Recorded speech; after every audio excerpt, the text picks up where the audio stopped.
ሁላችን መጽሐፍ ቅዱሳችን እንክፈትና አብረን ከእግዚአብሔር ቃል እንማራለን።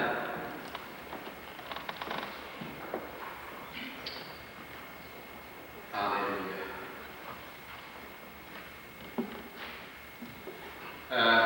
ቲቶ ምዕራፍ 2 የቲቶ መልእክት ወይም የጳውሎስ መልእክት ለቲቶ ምዕራፍ 2 ላይ ያለው አብረን እናነብና ከዛ በኋላ እግዚአብሔር መንፈስ ቅዱስ የሚያስተምረንና የሚማረን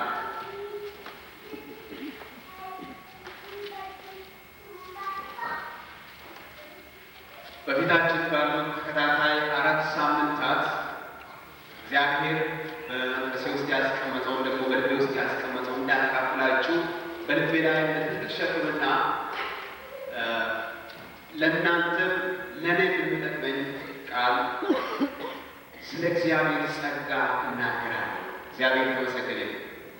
ይህ ጸጋ የምንለው እግዚአብሔር ቃል የሚያስተምረን ስለ እግዚአብሔር ጸጋ ወገኖቼ በሕይወታችን በሁሉም ስፍራ አስፈላጊ ስለሆነ በዚህ ርዕስ ላይ መናገር እንደሚገባን እንድናገር እንድጸልዩልኝ በእውነት አሳስባችኋለሁ። 4 ሳምንታት በተከታታይ በዚህ ርዕስ ላይ እናገራለሁ። ከዛ በኋላ እንግዲህ የቀረው የምስጋና ጊዜ ይሆናል። እግዚአብሔር የተመሰገነ ይሁን። የሐዋርያው የጳውሎስ መልእክት ወደ ቲቶ ምዕራፍ 2 ከቁጥር 11 ጀምሮ በጌታ በኢየሱስ ክርስቶስ ስም አነባለሁ። ሰዎችን ሁሉ የሚያድን የእግዚአብሔር ጸጋ ተገልጧልና ይህም ጸጋ ኃጢአተኝነትንና ዓለማዊ ምኞትን ክደን የተባረከውን ተስፋችንን እርሱም የታላቁን የአምላካችንን እና የመድኃኒታችን የኢየሱስ ክርስቶስን ክብር መገለጥ እየጠበቅ ራሳችንን በመግዛት በጽድቅና እግዚአብሔርን በመምሰል በአሁኑ ዘመን እንድንኖር ያስተምረናል። መድኃኒታችንም ከአመፅ ሁሉ እንቤዠን መልካሙን ለማድረግ የሚቀናውን ገንዘቡ የሚሆነውን ሕዝብ ለራሱ እንዲያነጻ ስለ እኛ ነፍሱን ሰጥቷል ይላል። ሰዎችንም ሁሉ የሚያድን የእግዚአብሔር ጸጋ ተገልጧል ይላል። እግዚአብሔር የተመሰገነ ይሁን። ይህ ቃል በጣም ደስ ይላል። ሰዎችንም ሁሉ የሚያድን የእግዚአብሔር ጸጋ ተገልጧል። ዛሬ የምንናገረው ጸጋ በተለያየ ሁኔታ በሕይወታችን ውስጥ ያልፋል። እግዚአብሔር በተለያየ የሕይወታችን አካባቢ የተለያዩ ጸጋዎችን ያበዛልናል። ሁላችን በልምድ እንደምንለው ጸጋ ይብዛልኝ፣ ጸጋ ይብዛልሽ፣ ጸጋ ይብዛለት፣ ጸጋ ይበዛለት ሰው ነው እንላለን። ይህ ጸጋ በአንድ አካባቢ ብቻ ሳይሆን በኑሯችን በሁሉ በመንፈሳዊ ሕይወታችን ከደህንነታችን ጀምሮ ምድራዊ ጉዞአችን ጨርሰን ወደ ጌታ እስክንድረስ የምናልፍበት መንፈሳዊ ሕይወታችን ሁሉ ከጸጋ የተለየ ሕይወት ነው። ይህንን ተራ በተራ በሚቀጥለው ጊዜ እንመለከታለን። ዛሬ የምንመለከተው የመዳን ጸጋ ወይ ደግሞ እግዚአብሔር እኛን ለማዳን በጸጋው እንዴት እንዳዳነን ለደህንነት የሚሆን የእግዚአብሔር ጸጋ አብረን እንመለከታለን። ጸጋ ምንድን ነው? ብዙ ጊዜ በአፋችን ላይ አለ፣ ግን አንዳንድ ጊዜ ትርጉሙንም አናውቅ። ጸጋ ማለት ነፃ የሆነ ስጦታ፣ አጠፌታውን መመለስ ፈጽሞ የማንችል እንዲሁ ከእግዚአብሔር የምንቀበለው ስጦታ ማለት ነው። ይህ ማለት በአጭሩ ለማስቀመጥ ብንችል ይሄ ነው። እኛ አጠፌታውን በምንም አይነት መንገድ መመለስ የማንችል ነፃ የሆነ ከእግዚአብሔር እንዲሁ የምንቀበለው ስጦታ ማለት ነው። የእግዚአብሔር ጸጋዎች በተለያዩ ሁኔታዎች ተገልጧል። ዛሬ አብረን የምንመለከተው የመዳንን ጉዳይ ነው። ይህ ያለንበት ዘመን የጸጋ ዘመን ተብሎ ነው የሚጠራው። የኦሪት ዘመን ወይም ደግሞ የብሉይ ኪዳን ዘመን የሕግ ዘመን ነበረ። ሰዎች ሕግን በመጠበቅ በእግዚአብሔር ፊት የሚጸድቁበት ዘመን ነበር። የሰው ልጅ ሁሉ ግን በእግዚአብሔር ፊት ሕግጋትን በመጠበቅ ፍጹም መሆን አልቻለም። ስለዚህ ጌታችን ኢየሱስ ክርስቶስ የሕግ ሁሉ ፍጻሜ ሆኖ ራሱን በእኛ ፋንታ አድርጎ ሕግን ሁሉ ፈጸመና እኛን ነፃ አደረገን። እግዚአብሔር የተመሰገነ ይሁን። ከጌታችን ከኢየሱስ ክርስቶስ ወዲህ ግን የጸጋ ዘመን ወይ ደግሞ የቤተ ክርስቲያን ዘመን ተብሎ የምንጠራው የጸጋ ዘመን፣ ይህ ደግሞ እግዚአብሔር እንዲያው ዓለምን ስለወደደ በልጁ በኢየሱስ ክርስቶስ በኩል በዓለም ያለ ሰው ሁሉ እንድንም ልጁን ወደ ምድር ስለላከ ሰዎች ኢየሱስ ክርስቶስን ጌታችን ኢየሱስ ክርስቶስ በሉቃስ ወንጌል ምዕራፍ 4 ላይ የጠቀሰው ቃል አለ። ያ ቃል ምንድን ነው? የጌታ መንፈስ በእኔ ላይ ነው።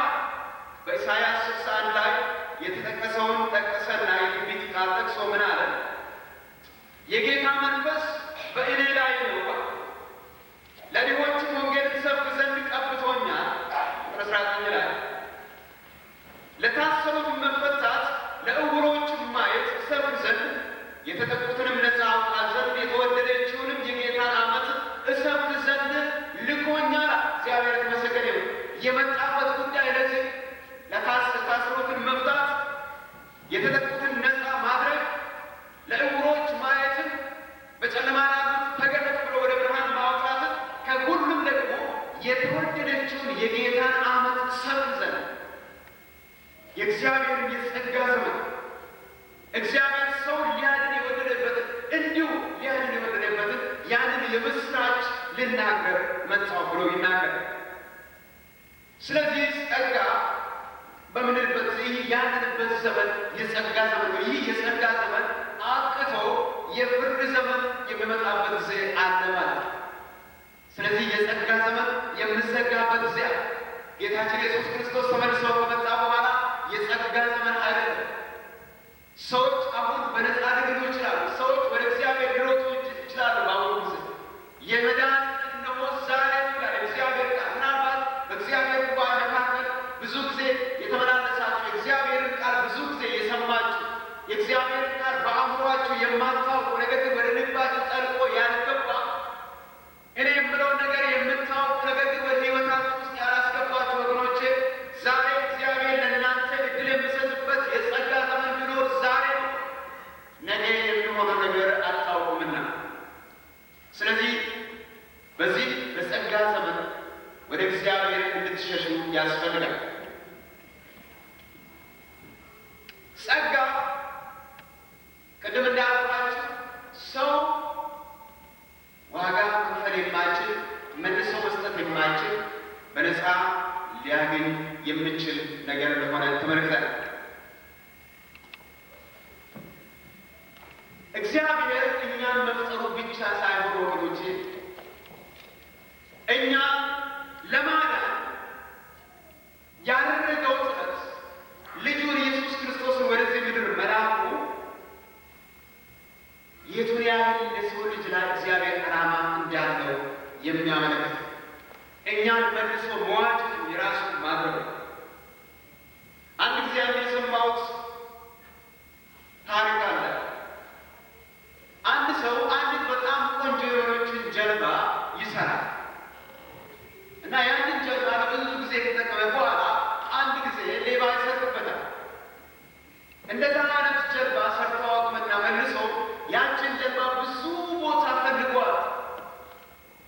በመጨረሻ አንዳንድ ሰዎች ጋር ሄድና ይፈራልግ ነበረ ሊገዛ እንደዛ አይነት ጀልባ ሲፈልግ በአንድ ስፍራ ግን ይሄ መልሶ ሰዎች አለባሮጌ ቃል የሚሸጡበት ቦታ ወደዛ ስፍራ ይደርስና ስፈላልግ የራሱ የሆነ ጀልባ እዛ ያገኛል። ምክንያቱም ምልክት አለበት፣ እሱ ያደረገበት ምልክት አለ። ከዛ በኋላ ይህ ጠይቋል። ይህንን ከየት ያገኘ ብሎ ስጠይቀው ጊዜ ሰው ሽጦልኝ ከሰው የገዛው ይህ ንብረት የኔ ነው ማለት አይችልም። ምክንያቱም ሰውየው ገዝቶታል፣ የራሱ አድርጎታል። ስለዚህ በምንም አይነት መንገድ ይሄ ነገር የኔ ነው ብሎ ክሌም ማድረግ አይችልም። ከዛ በኋላ ይህ ሰው ማድረግ ያለበት ነገር ቢኖር አንድ ነገር ብቻ ነው። ምንም ያደርግ ይመስላችኋል? የራሱን ገንዘብ ከኪሱ ውስጥ አውጥቶ የሚያወጣው ዋጋ ሁሉ ከፈለና ገዝቶ የራሱ አደረገ። በመጀመሪያ በመስራት የራሱ አደረገ። በሁለተኛ ደረጃ ደግሞ የጠፋውን መልሶ በመግዛት የራሱ እንዳደረገ ነው። እግዚአብሔር ደግሞ ያደረገው እንደዛ ነው ወገኖች። የሰው ልጅን ፈጠረ፣ በአምሳሉ ፈጠረ ይላል እግዚአብሔር። የሕይወትን እስትንፋስ እፍ አለበት። ከፍጥረት ሁሉ በላይ የከበረ ነገር የከበረ አድርጎ አስቀምጠ። የእግዚአብሔር ሪፕሬዘንታቲቭ ደግሞ የእግዚአብሔር ተወካይ ምድርን የሚገዛ ምድርን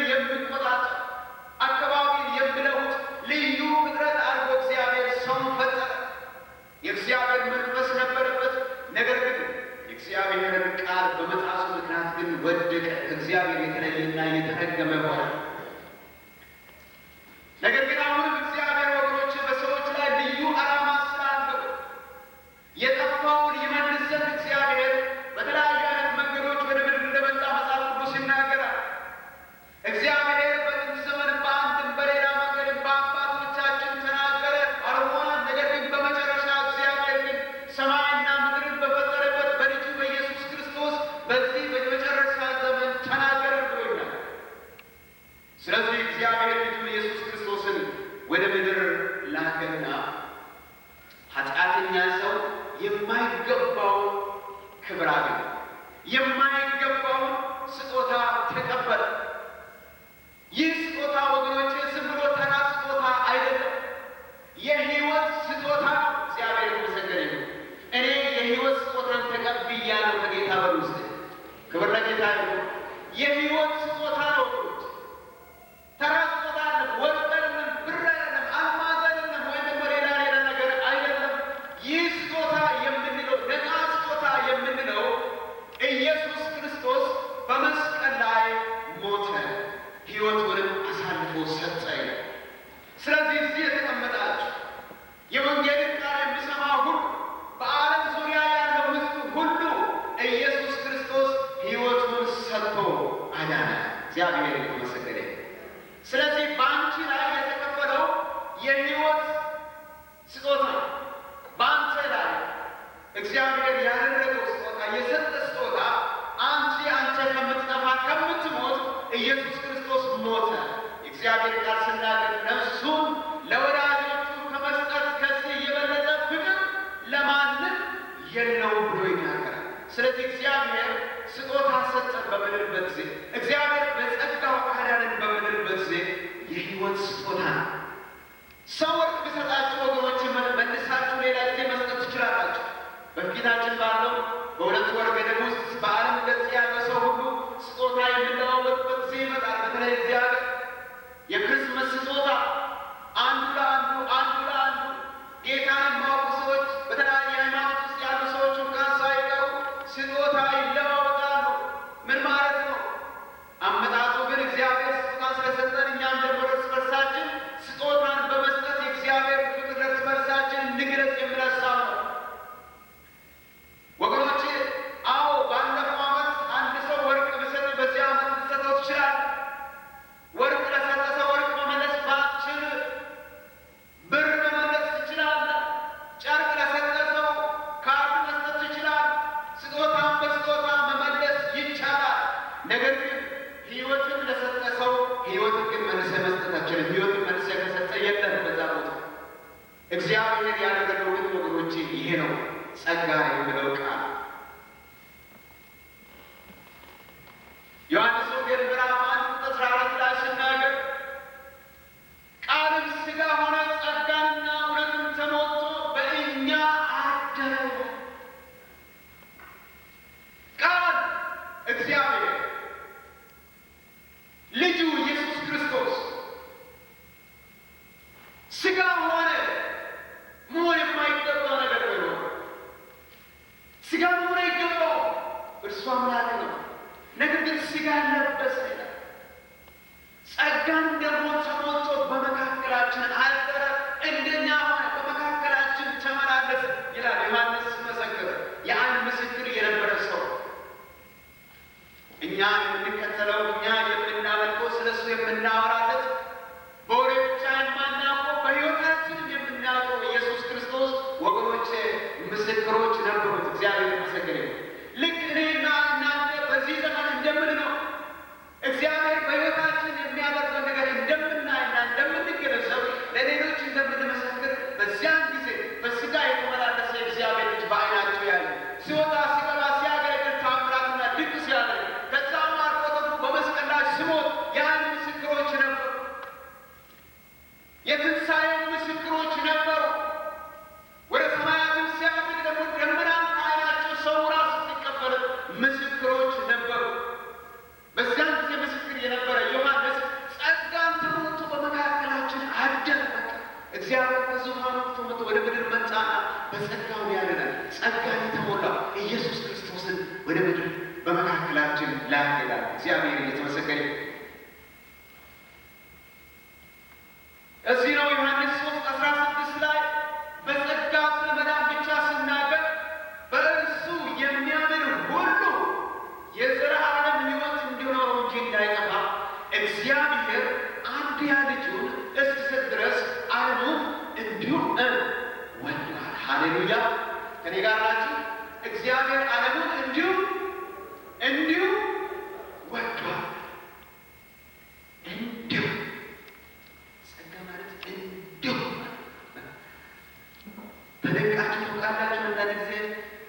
ሰዎች እንዲሁ አንድ ነገር ሲያደርጉላችሁ እንደዛ አይነት ሰዎች በሕይወታችሁ ዘመን አትረሷቸው።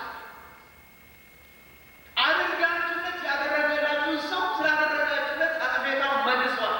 መልካም ነው፣ ቁም ነገረኛ ነው እሱ። ተደርጎለት የሚያደርግም ሰው ቁም ነገረኛ ሰው። ምንም ነገር ሳታደርጉለት ግን እንዲሁ የሚያደርግላችሁ ሳትወዳችሁ ሰው ተደንቃችሁ ታውቁ። በዚህ በትንሽ በሰው ልጅ ደረጃ በቃ እግዚአብሔር እንዲሁ ወደደ። የማይወደደውን ዓለም እግዚአብሔር ወደደ። እግዚአብሔር ይመስገን፣ ሃሌሉያ። የማይወደደውን ዓለም እግዚአብሔር የማትወደደውን ሰው እግዚአብሔር የወደደው። በሰው ተጠላችሁ ልትሆኑ ትችላላችሁ። በሰው ተጠላሽ ልትሆኑ ትችላለች። ግን እግዚአብሔር ከወደደሽ ምን ይባላል? ጳውሎስ ሲናገር ቅድም እንደዘመርነው እንግዲህ ስለዚህ ነገር ምን እንላለን? እግዚአብሔር ከእኛ ጋር ከሆነ ማን ይቃወመናል? እግዚአብሔር ካስጠቀን ማን ይኮንናል? እግዚአብሔር የመረጣቸውን ማን ይከሳቸዋል? እግዚአብሔር እኮ ነው ያደረገው፣ ሰው እኮ አይደለም። እኔ ገርሞኛል። የዓለም ሕዝብ እግዚአብሔር ሕዝብ ሲጠራ ለምን እንደሚደግመው አይገባል። ሴጣን ተስፋ አይቆርጥም። እግዚአብሔር የወደዳቸውን ይጠላል። እግዚአብሔር ያከበራቸውን ሊያዋርድ ይፈልጋል። እግዚአብሔር ግን እግዚአብሔር የተመሰገነ ይሁን፣ እርሱ በከፍታ ነው። ሕዝቡንም ከዓመት ወደ ዓመት ከክብር ወደ ክብር ያሸጋግራል። እግዚአብሔር የተመሰገነ ይሁን፣ ሃሌሉያ። የጌታ ከሆንክ የተከበርክ ነህ። እግዚአብሔር የተመሰገነ ይሁን። ክብር ለጌታ ይሁን፣ ሃሌሉያ። ወደ ታች ብትሏችሁ እግዚአብሔር ወደ ላይ ይወረውራችሁ። አንድ እግዚአብሔር ሰው አንድ ጊዜ ሲናገር ሴጣን አለ በጣም ሞኝ ነው እና አንዳንድ ጊዜ ምን ያደርጋል? ወደ ታች ይጫናል እግዚአብሔር ሰው። ከዛ በኋላ ልክ የጠላት እጅ ከዛ ላይ ሲነሳ እግዚአብሔር ስፕሪንግ ይሆናል። እጅ ከላይ ሲነሳ ስፕሪንግ ወደ ላይ ወረወርና ከፍ ያደርጋል። እግዚአብሔር የተመሰገነ ይሁን። ታውቃላችሁ በአንደኛ ክፍል ስማር በነበረ ጊዜ ቆይተዋል። የማስታውሰው ነገር አለ። አንድ ጊዜ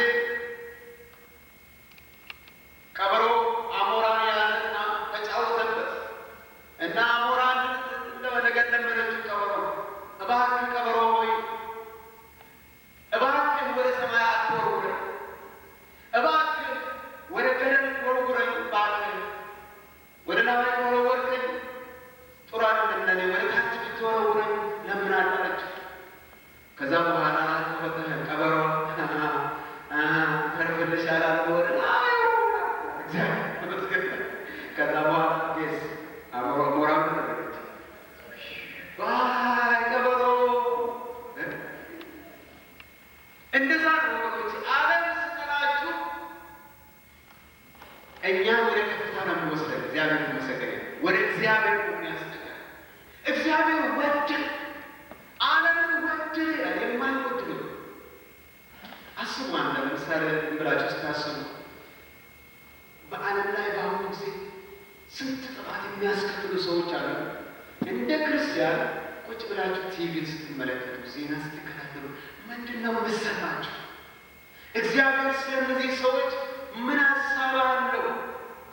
በእውነት እግዚአብሔር እነዚህ ሰዎች ሊያድናቸው ይወዳልን? ኦሳማ ቢንላደንን እግዚአብሔር እንዲድን ይፈልጋል። ተከታዮቹን ቴሮሪስቶቹን ዓለምን የሚያስጨንቁትን ሰዎች እግዚአብሔር ዛሬ እነሱን ወደ ንስሐ ይጠራቸዋል። ቢመጡ ይቀበላቸዋል።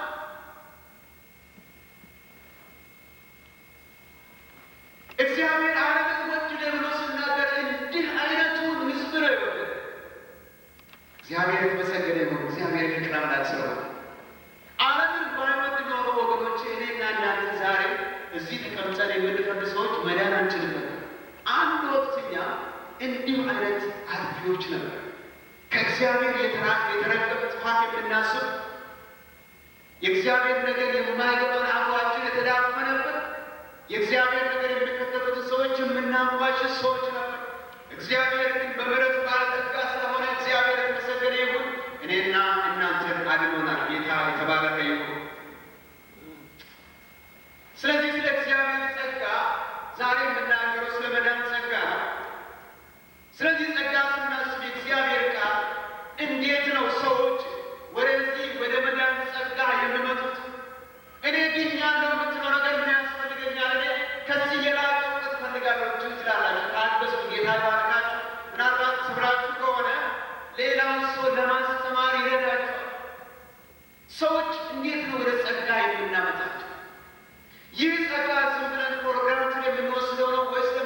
እንዲሁ የእኛ ኃላፊነት አለ ወይ? የእኛ ድርሻ አለ ወይ በእግዚአብሔር ጸጋ ውስጥ? አዎ የእግዚአብሔር ቃል እንዳለ ይናገራል።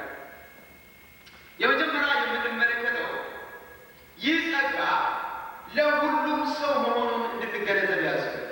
ለሁሉም ሰው ማንንም ሰው ከዚህ እድል ሳናገረው በዓለም ሕዝብ አካባቢ ያለው ሁሉ ብናስብ ጸጋው ለሁሉም ነው። እግዚአብሔር ይመስገን።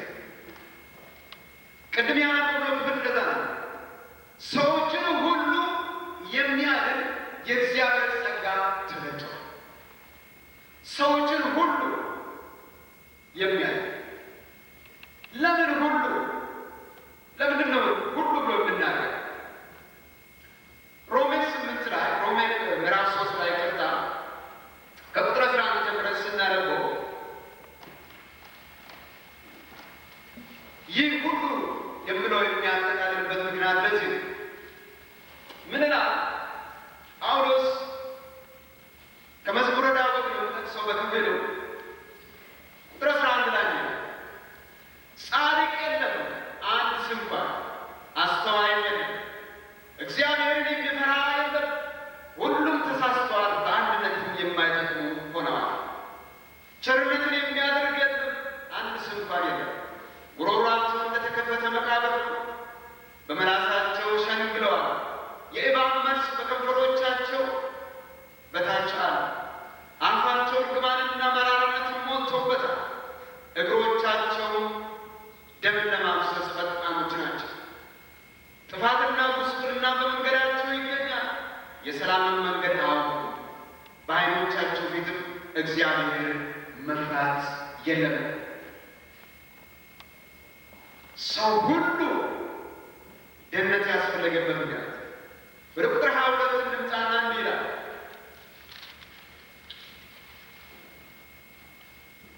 ሁሉ ኃጢአትን ሰርተዋልና የእግዚአብሔርን ክብር ጎድሏቸዋል።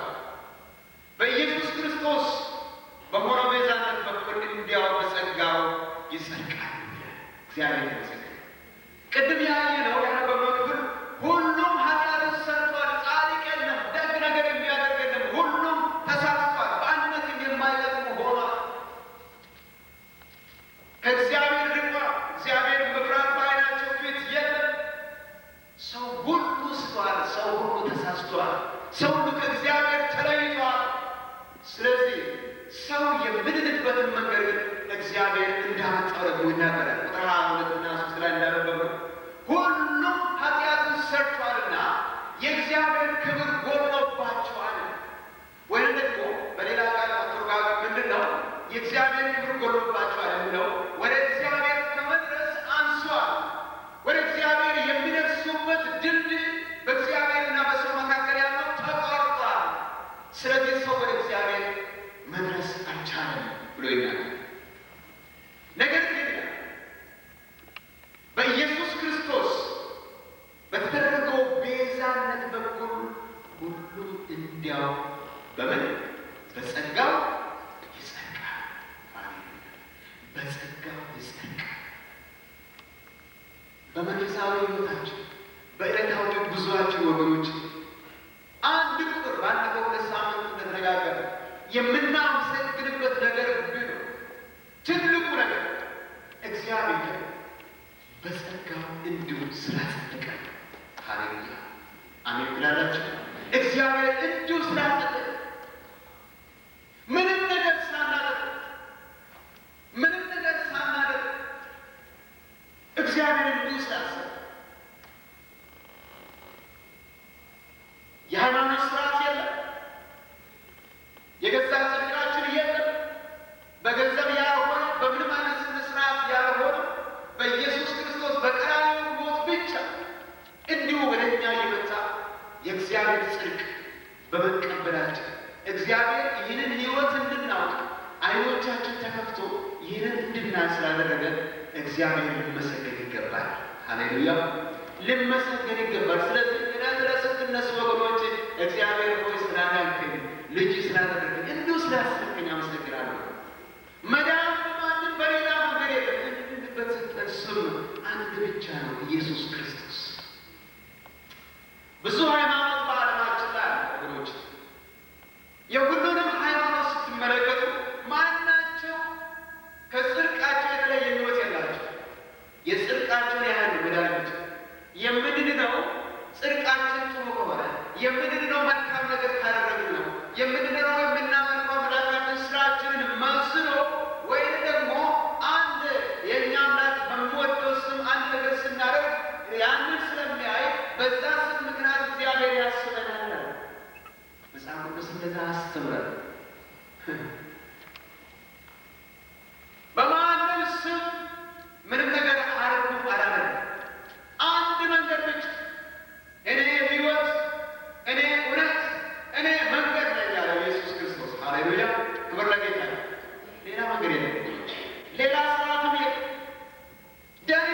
የእግዚአብሔር ቃል እውነት ከሆነላችሁ አሜን በሉ። በጌታ ይሁን።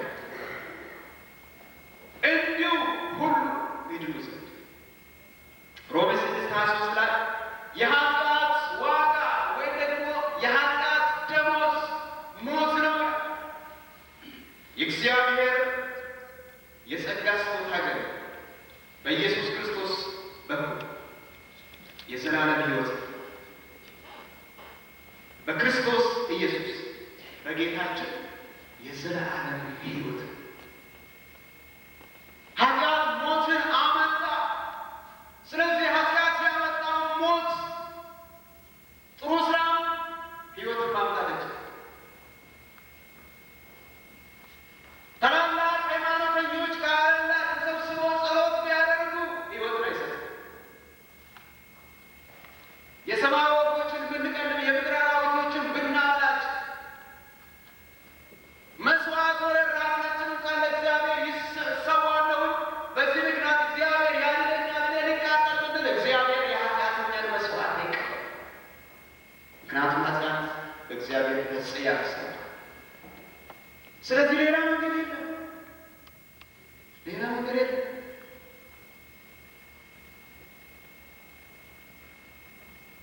የኃጢአት ዋጋ ሞት፣ ደሞዙ ሞት፣ ክፍያው ሞት ነው። የእግዚአብሔር ስጦታ ግን በጌታችን በኢየሱስ ክርስቶስ በኩል የዘላለም ሕይወት ነው።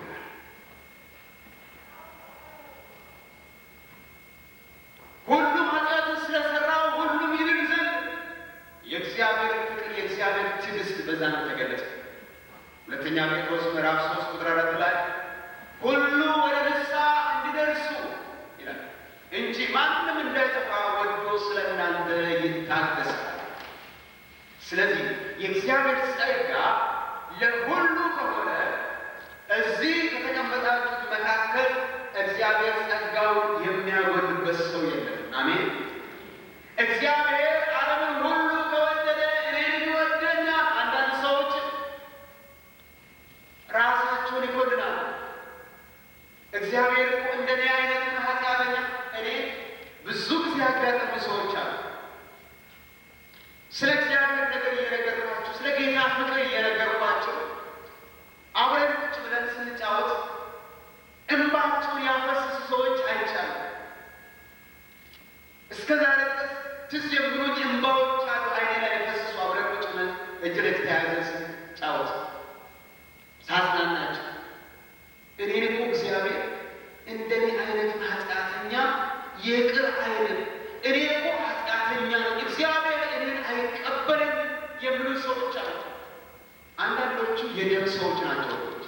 አንዳንዶቹ ነፍሰ ገዳዮች ናቸው። አንዳንዶቹ ብዙ ጥፋት ያስከተሉ ከእነሱ የተነሳ ለአካባቢ ብዙ ነገር የደረሰበት አይነት ሰዎች ወንጀለኞች ናቸው። የምታያቸው ኃጢአት አለ፣ እጃቸው ላይ ያለ ደም አለ። በሁሉ እግዚአብሔር እንደኔ አይነቱን ኃጢአተኛ ይቀበላል ወይ ብሎ የሚያነሱ ሰዎች አሉ። የእግዚአብሔርን ምሕረት ካለማወቃቸው የተነሳ ወገኖች የእግዚአብሔር ትዕግስት ሁሉም ወደ ደህንነት ይመጡ ዘንድ ነው። እግዚአብሔር ይመስገን።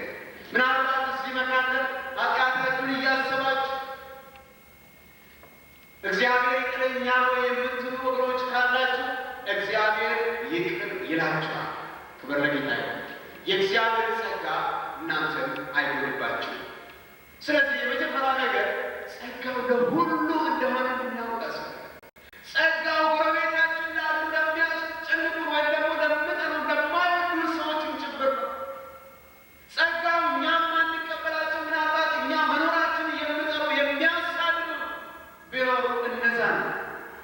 ምናልባት አንዳንድ ጊዜ እግዚአብሔር ሆይ እነዚህ ሰዎች ላይ እሳት አታወርድም ወይ ብለን እንደ ዮሐንስና እንደ ያዕቆብ አይነት ጸሎት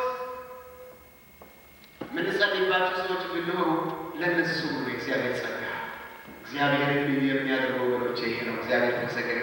ትናንትና አሳዳጅ የነበረው ዛሬ ግን ወንጌልን የሚሰብክ የሚሰደድ ይሆናል። ጳውሎስን አይተናል።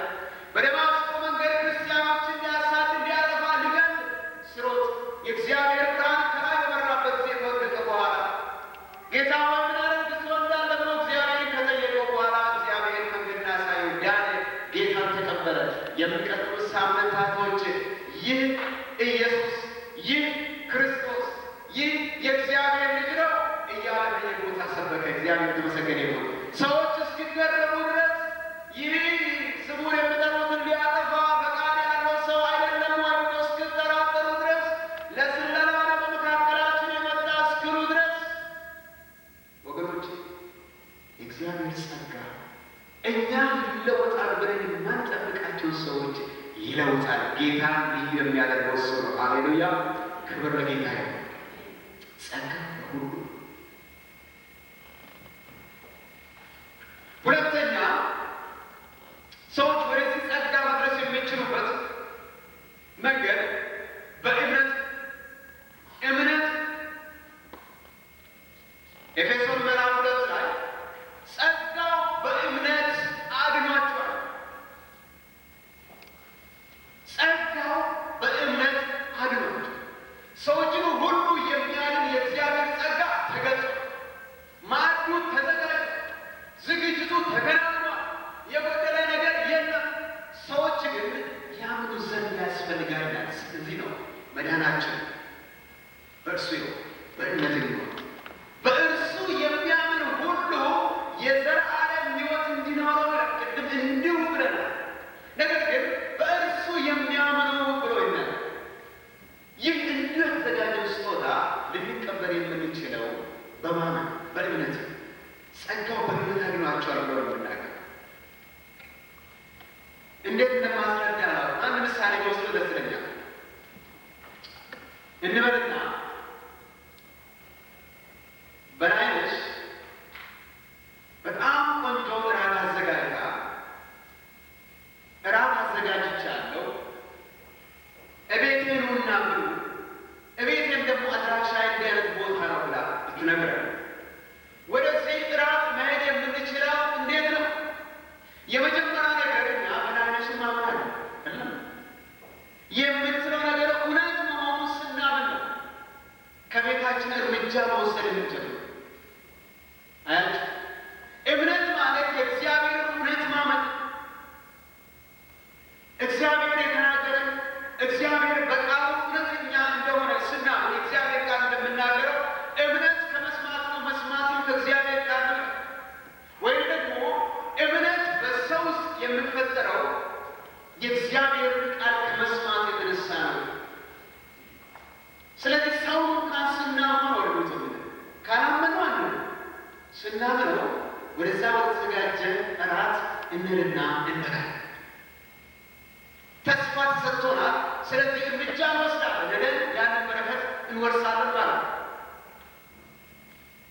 በተለይ በዚህ በኤፌሶን ምዕራፍ 2 ላይ ጳውሎስ ስለ ጸጋ፣ ስለ እግዚአብሔር ምሕረት፣ ስለ እግዚአብሔር ቸርነት ይላል።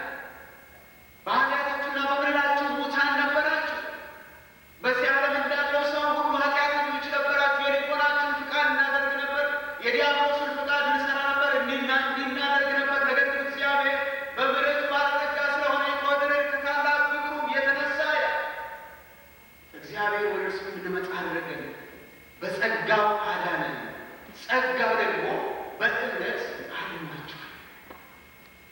ስለዚህ እምነት ትልቅ ስፍራ እንዳለው በዚህ ቦታ ላይ እንመለከት። ማንኛውም ነገር እምነት ያስፈልጋል። እግዚአብሔር የሆነ ነገር በተለይ ይሄኛው ወደ ደህንነት መግባት ወደ እግዚአብሔር በረከት መግቢያ በሩ ስለሆነ ከዛ ስለሚጀምር እምነት እንደሚያስፈልግ ነው እግዚአብሔር ቃል እዚህ ቦታ ላይ የሚያስተምር። ጸጋው በእምነት አድኗቸው። ዮሐንስ 1:11 ላይ 11-12 ስታነቡ ለተቀበሉት ሁሉ በስሙም ለሚያምኑት ለእነርሱ የእግዚአብሔር ልጆች የሆኑ ዘንድ እንሰጣቸው ነው፣ ስልጣንን ሰጣቸው። ለማን? ለተቀበሉት፣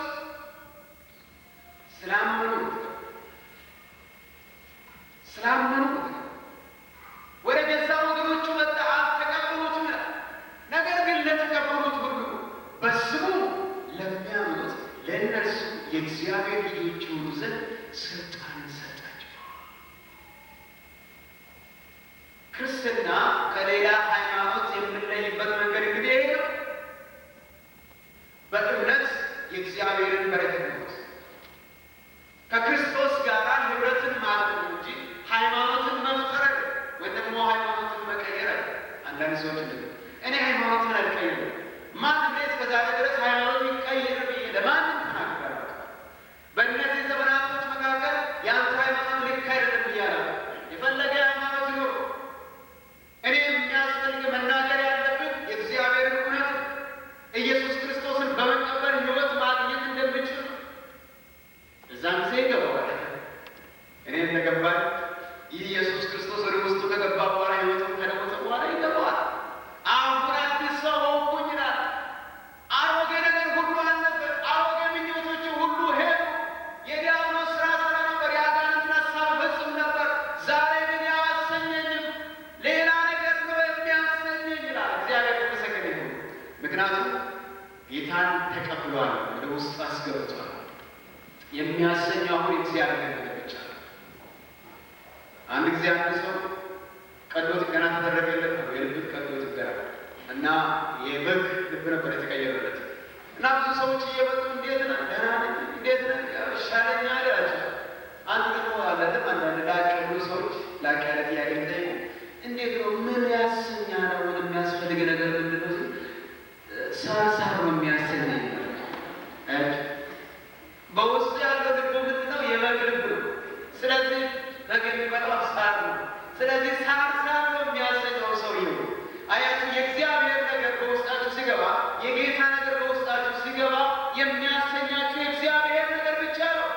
አለበለዚያ ሌላው ያ ያልገባው ሃይማኖተኛም ይሁን ቤተክርስቲያን ተመላላሽም ይሁን የፈለገ ነገር ይሁን የሃይማኖት መልክ ለብሶ ለሰዎች ይታይ፣ አሜን ይበል፣ ሃሌሉያ ማለት ምን ይበል፣ ነገር ግን የሚያሰኘው አመዳመዱ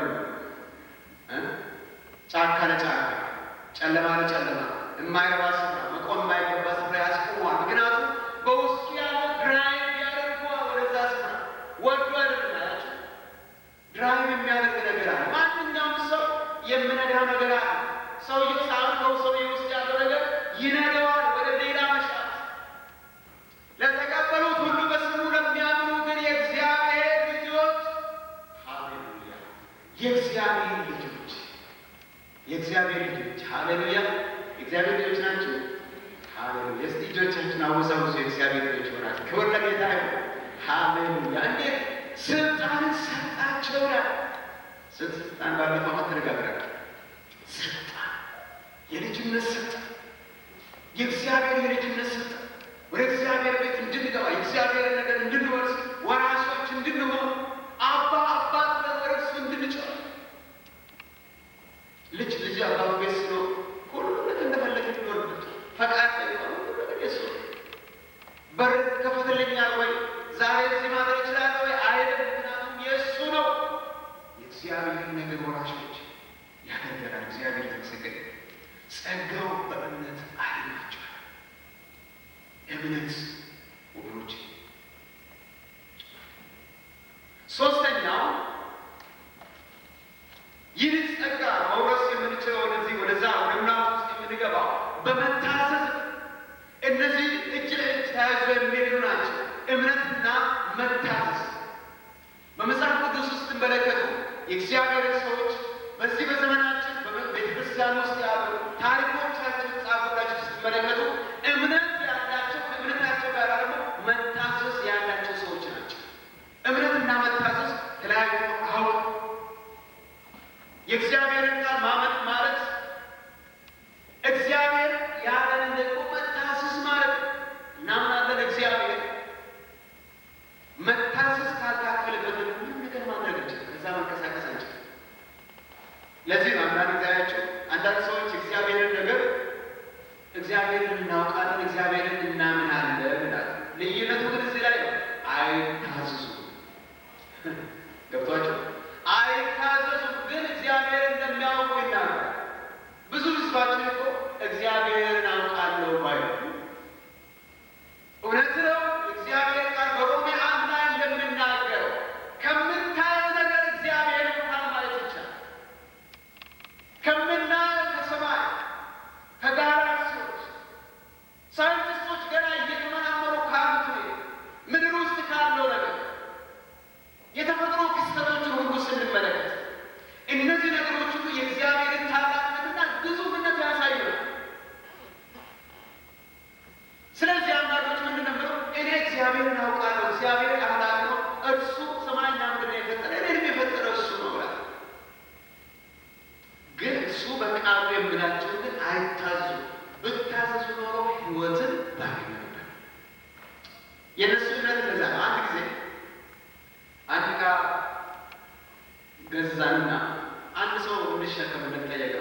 እግዚአብሔር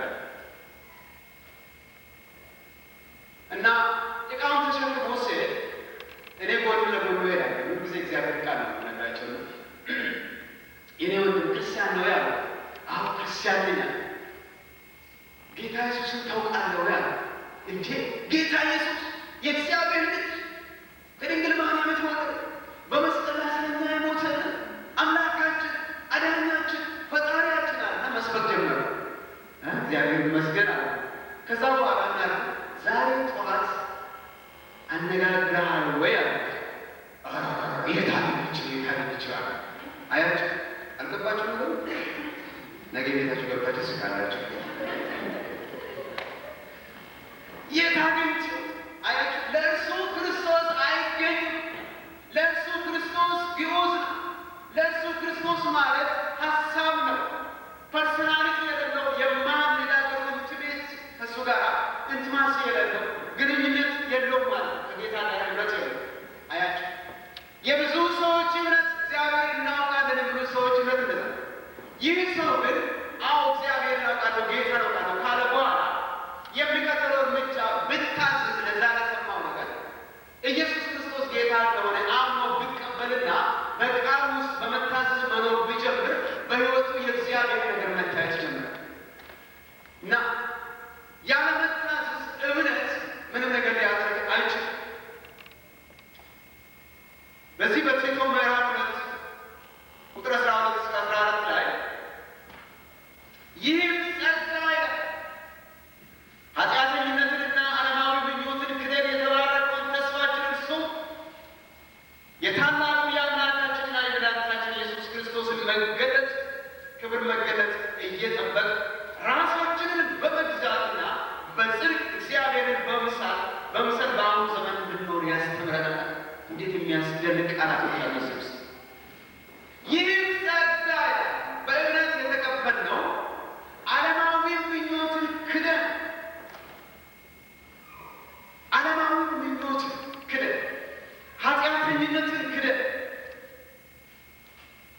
ኃጢአተኝነትንና ዓለማዊ ምኞትን ክደን ምን ማለት ነው? ምንድን ነው የሚያስክደን? በማመናችን ብቻ ነው የሚክደው።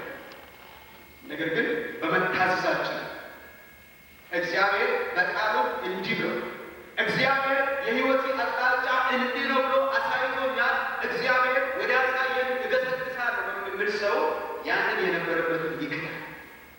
መካዳ ድሮ የነበርበትን ትተን ወደ እግዚአብሔር ነገር ውስጥ እንገባ ወደ መታዘዝ ውስጥ እየገባ ነው ማለት ነው። የብዙዎቻችን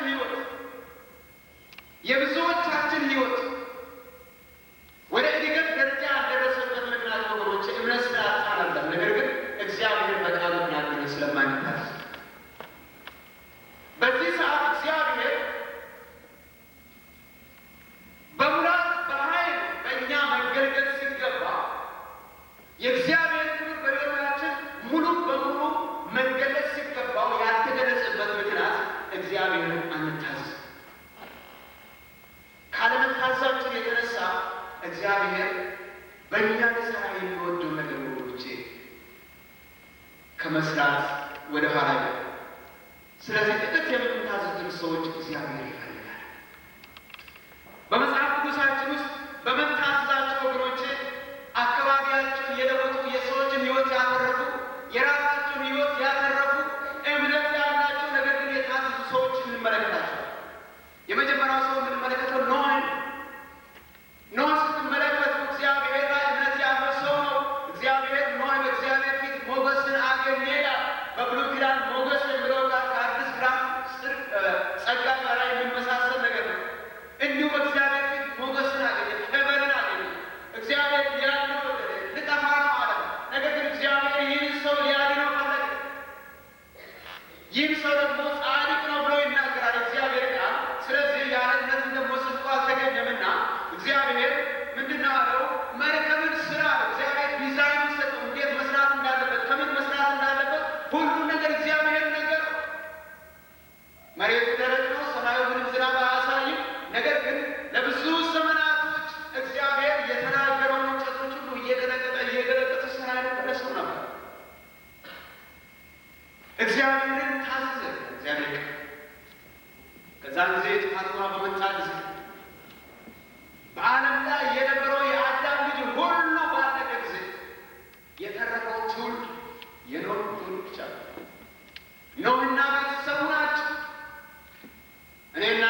የምታዘዙ ልጆች ናቸው። ዛሬ አንድ የእሳት አደጋ ሰራተኛ ሰው በር ላይ ቆሞ እናንተ ሰዎች ውጡ፣ ከ5 ደቂቃ በኋላ ይቃጠላል ብሎ ብናገር የምተርፉ ሰዎች ታዞ ሮጦ ያመለጡ ሰዎች ናቸው። አይ ዝም ብሎ እኮ ነው የሚያወራው የምትሰው ግን ከእሳት ከቤት ጋር ይቀር። ይሄ ምን ታሪክ ምርምር የሚያስፈልግ ነገር የማይታዘዙ ሰዎች ይጠፋል። እግዚአብሔር ቃል እንደምናገር ዕብራውያን 1:7 ላይ ምዕራፍ 11:7 ላይ ኖህ ገና ስለማታየው ነገር ተረድቶ እግዚአብሔርን እየፈራ ቤተሰቦችን ለማዳን መርከብን በእምነት አዘጋጀ። መርከብን በእምነት አዘጋጀ። እምነት አለበት ግን አዘጋጀ ነው። እግዚአብሔርን አመን ብቻ ነው። ግን ሲያዘጋጅ እግዚአብሔር ጋር ነገር እያደረገ እየታዘዘ ግን አይታይም እኮ ገና ነው ግን በእምነት ታዘዘ። በእምነት ታዘዘና መርከብ በእምነት አዘጋጀ። ስለዚህ እግዚአብሔር ጸጋ በሕይወታችን የሚገለጽ በሙላት ሰው ከሃይማኖተኝነት ወደ ክርስቶስ ከክርስቶስ ጋር ህብረት ወዳለው ሕይወት ውስጥ ሊገባ የሚችለው በመታዘዝ ነው። ዛሬ የታዘዙ ሰዎች ይድናል። ማይታዘዙ ሰዎች ደጅ ቃል ወገኖቼ ዛሬ የጸጋ ዘመን ውስጥ ናል። የእግዚአብሔርን ቃል በእግዚአብሔር ቤት ውስጥ ተቀምጠን መስማታችን ወገኖቼ ዋስትና አይሰጠንም። ለአንዳንዶቻችን የሚፈርድብን ቃል መስሎ ይታየኛል። ምክንያቱም ከእግዚአብሔር ጋር እንታገላለን። ፈቃዳችንን ማድረግ ስለምንፈልግ የእግዚአብሔር ነገር ሙሉ በሙሉ ከተቀበልነው የእግዚአብሔር ፈቃድ እሺ ስለምንል ፈቃዳችን ማድረግ ስለማንችል እንዲሁ ቁጭ ብለን መልካም ነገሮች ብቻ መቀበል እንፈልጋለን። ሌላው ግን በራሳችን ፕሮግራም ላይ እንፈልጋለን። ወገኖቼ አመጣ ዛሬ መኖራችን እንጂ ነገ መኖራችን እርግጠኞች አይደለም። ክፉ ዘመን ውስጥ ነው ያለነው ወገኖቼ። ተዘጋጅተን መኖር ያለብን ጊዜ እኔ ልንገራችሁ ደግሞ እኮ የእግዚአብሔር ነገር ተቀብላችሁ ከበረከት አትጎሉም። እግዚአብሔር ይመስገን። ሴጣን እንዴት አድርጎ ሰዎችን ከደህንነት ወደ ኋላ እንደሚጎትት ታውቃላችሁ? አሁን እኮ አንተ ይህንን እምነት ብትቀበለው ደግሞ ኢየሱስ ክርስቶስ ብትከተል እንደው በዓለም የምታውቃቸው ነገሮች አሉ፣ እነዛ ይቀርብሃል። ስለዚህ አንተ ትንሽ ሰንብትና ምን አለው እኔ ወጣትነት ዘመንን ከጨረስኩ በኋላ ትንሽ ሽምግልግል ካልክ በኋላ ቢያስፈልግ በምትሞት ዕለት አልጋ ላይ ተኝተህ እንደው የሚጸልዩልን ሰዎች ጠርተህ ንስሐ መግባት እኮ ትችላለህ ብሎ ይሰብካል። ሰባኪ እኮ ነው ሴጣን። ታውቃላችሁ ሴጣን ሰባኪ እንደሆነ በስብከቱ ብዙዎችን አስቀረበ። የሴጣንን ስብከት የምትሰሙ ውጭ ትቀራላችሁ። የንስሐ ዕድል የማይኖርበት ጊዜ አለ ወገኖች። ቅጽበታዊ የሆነ ነገር ይኖራል። የንስሐ ዕድል የማይኖርበት ጊዜ አለ። ጌታ ሆይ ይቅር በለኝ የማንልበት ይህንን ቃል ለመጸለይ ዕድል የምናገኝበት ጊዜ አለ። ዝግጁዎች ናችሁ? ዛሬ ይህ እግዚአብሔር ልጅ ኢየሱስ ክርስቶስ ወደ ምድር የላከበት ጉዳይ በጸጋ የመዳን ነገር በእናንተ ሕይወት ገብቷል ወይ? ከገባችሁ እግዚአብሔር ተመሰገነ። ጸጋ ለሁሉ ሰዎች ወደ ጸጋው መግባት የምንችለው ወደ ብሩክ ደህንነት ወደ ጌታ መግባት የምንችለው በእምነት እግዚአብሔር ያለንን በመስማት በመቀበል ቃል ከዛ ደግሞ ቃልን ብለን በመታዘዝ ማንኛችን እግዚአብሔር እንደሚለን መታዘዝ ብንጀምር በመንፈሳዊ ሕይወታችን ብዙ ደረጃ ደርሰን እግዚአብሔር ወደሚፈልገን እድገት ደርሰን ዛሬ በብዙ ቦታ የቤተ ክርስቲያን እድገት የምንለካው በጭብጨባና በእልልታ ወይም ደግሞ ሰዎች አምልኮ በዝማሬ የሚያሳዩ አይነት አክቲቪቲ ነው። ያ አይደለም። ያ ኤክስፕሬሽን አሜን ትላላችሁ። ያ መግለጫ ነው። ያ እግዚአብሔርን መውደዳችን እግዚአብሔርን ማምለካችን ስላደረገልን ነገር ሁሉ በእርሱ ፊት ሐሴት ማድረጋችን ነው እንጂ ያ የመንፈሳዊ ሕይወት እድገት አይደለም።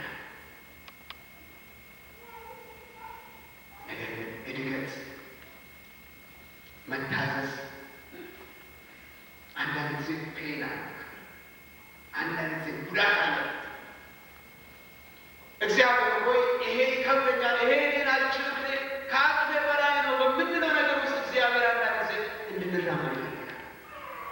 ወደ እግዚአብሔር ሀሳብ ወደ ሙላቱ ድረስ በመታዘዝ በጌታ ነገር ውስጥ ነው። በሕይወታቸው ወገኖች ብዙ ነገር እናያለን። አንዳንድ ጊዜ እግዚአብሔርን ሳንታዘዝ እንቀርና ጸሎት እንፈልጋለን።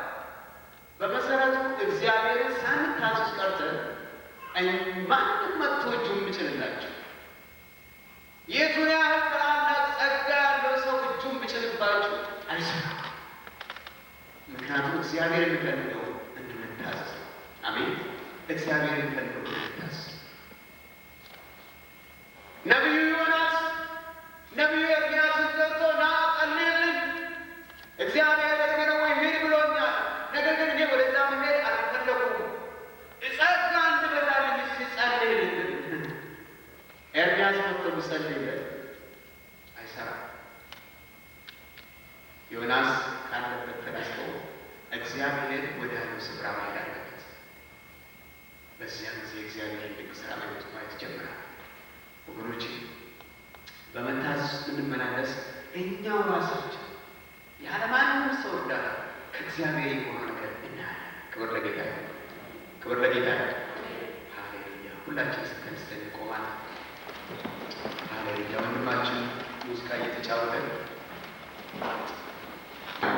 ዛሬ ሙሉ ልቤ ከፍቼ ኢየሱስ ክርስቶስ በሕይወቴ ይመስላል።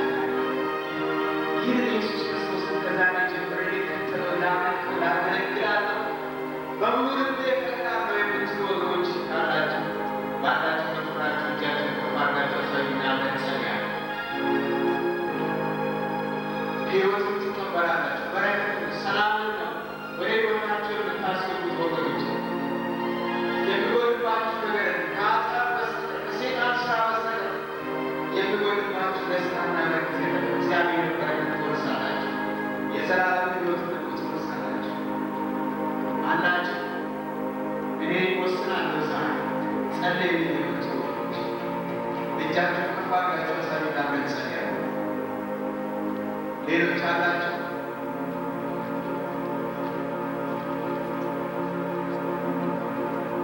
ከአሁን በፊት ወስናችሁ ተቀበላችሁ፣ ነገር ግን ዛሬ ለመጀመሪያ ወስናችሁ። ሌሎቻችሁ ጌታን ተቀብያለሁ ነገር ግን ሕይወቴን ስመለከት ከዚህ ጸጋ ወደ ኋላ ተመልሻለሁ። ራሴን ሳይሆን እንደጠፋ ልጅ ውጭ ነው ራሴን ያለሁት። ዛሬ ወደ አባቴ ወደ ጥሩ መመለስ አድርጋለሁ። ጸልዩ።